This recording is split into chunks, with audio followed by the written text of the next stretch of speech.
This is also a statement released by President George Bush on December 13, 2006, in which he said that Syria should disclose the fate and whereabouts of the many missing Lebanese citizens who disappeared following their arrest in Lebanon during the decades of Syrian military occupation. Now, Syria always denies the fact that its forces violating the rights of the Lebanese nationals inside Lebanon, and this is one case to explain how Syria deals with this issue in face of the international community. This is a case of a Lebanese called Joseph Hwais. He was epileptic, and he had a car accident in June 1992, with a Syrian jeep in which 2 soldiers were killed. He was detained by the Syrian forces and then transferred to Syria to be tried in a military court. During that time, the former Lebanese general prosecutor claimed that all the Lebanese prisoners in Syria committed their crime on the Syrian territory and not in Lebanon. This case is a proof that these allegations were wrong. Joseph Hwais had his car accident inside Lebanon, and he was detained in Lebanon, then transferred to Syria. Here we see the indictment of the Syrian military court, in which it's very obvious here, inside the circle. It says that the car accident took place on the main road of Tushwai, Bologna, which means it was inside Lebanon. This is another proof that Joseph Hwais was very sick.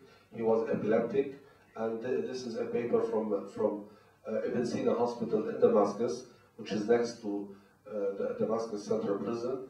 It also said that Hwais was in need of continuous medical check and treatment. This official letter from the Syrian government to the United Nations Human Rights Commission in Geneva, in which they claim that Mr. Joseph Hwais was detained alongside Mr. George Ayoub Shalawit, pending a car accident. George Ayoub Shalawit was detained in 1994, while Joseph Hwais was detained in 1992, so there was no way that Mr. Shalawit was in that car accident. Mr. Shalawit was detained by the Lebanese security apparatus and then transferred to Syria. This is another official letter from the Syrian embassy in Stockholm, Sweden. It claims here that Mr. Najib Yusuf Jaramani and Mr. George Ayoub Shalawit and Mr. Tony Juris Temer have committed crimes of espionage, and they are facing sentence in Syria. So, in this letter, they admit that Mr. Najib, Mr. George Shalawit, and Tony Temer are detained in Syria. But here, Mr. George Ayoub Shalawit was not detained because of a car accident, but because of crime of espionage. So we have 2 official letters and two contradicting information. By the way, Mr. George Ayoub Shalawit was released in December 2005. Mr. Tony Temer was released in 2004. Mr. Najib Jaramani, we don't know anything about him. He's still in prison. But still, until now, until this very moment, the Syrians claim that they don't have Najib Yusuf Jaramani. This is the death certificate of Joseph Hwais. He died in 2003 in prison, and the Syrians never released him. In Lebanon, we had 2 commissions of inquiry. The first commission of inquiry was established in 2000 by the government of Salim al-Khas. It had a working mandate of 6 months. After 6 months, they released an official report claiming that all the Lebanese who disappeared for more than 4 years should be considered dead. We refused that report at that time, and Syria, after that report, on the 1st of October 2000, acknowledged the fact that they had less than 50 Lebanese detained in Syria. Actually, in December 2000, they released 54. 46 out of them were Lebanese, the others were Palestinians.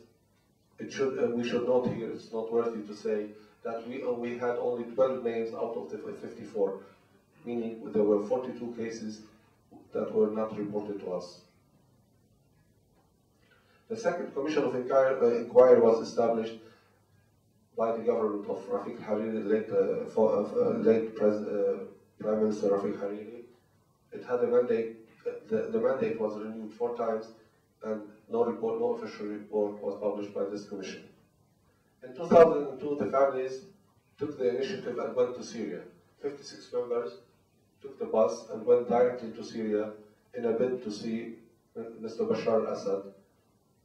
But they were received by the Minister of Interior, Mr. Ali Hamoud, who acknowledged the fact that there are Lebanese detained in Syria and asked the delegation to submit a list of names. They submitted the list of names, but never received an answer. In May 2005, the Syrian Prime Minister, Mr. Atali, acknowledged to El País newspaper, to the Spanish newspaper El País, that the issue goes back to 1976, the issue of the Lebanese detained in Syria. So he acknowledged the fact that there are Lebanese detained in Syria. On April 11, 2005, the families started a sit-in in front of the UN house in Beirut.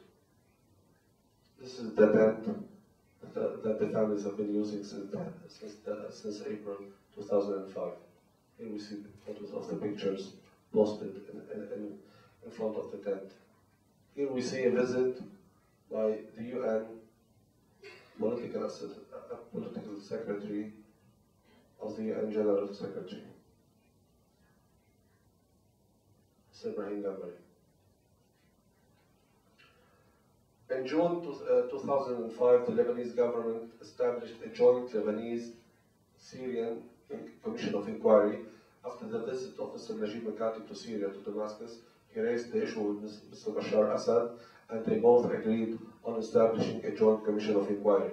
The commission met 14 times in 3 years, no breakthrough until now, because the Syrians are still denying the fact that their forces detained any Lebanese, and they are not transparent and not serious in dealing with this issue. What's intriguing in that commission was the fact that the Syrian delegation raised another issue, which is the issue of the Syrians detained in Lebanon or disappeared in Lebanon. Now we have the issue of 800 Syrians disappeared in Lebanon. That's what they claim.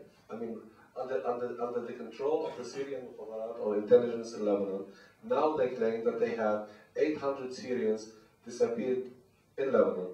And they created another problem. I mean, now we have 2 problems. We have the problem of the Lebanese detained in Syria and the Syrians who are missing in Lebanon. So I'm going to be short now. In face of all this agony, and in face of the problems we are facing with the Syrian delegation, or with the Syrian rhetoric that there are no Lebanese detained in Syria, and now they are claiming that they have Syrians missing in Lebanon, that's why we are calling for the establishment of an international commission of inquiry. Only an international commission of inquiry could resolve the issue between the 2 countries, and could give the families, the Lebanese families, the right to know the fate of their loved ones who disappeared, and more than that, to bring the perpetrators to justice, and to bring also compensation for the victims who are still alive, and for the families if they died in detention. So the world should move now. That's what we are doing. Before we come to the fact to see this picture, it's the same picture that we saw in Iraq a very short while prior to the collapse of the Iraqi regime. They executed all the detainees that they have. We have to move now because we know that we still have many Lebanese who are still alive in Syrian prisons. So let's move now before we see this picture in Lebanon with the Lebanese families. Thank you very much.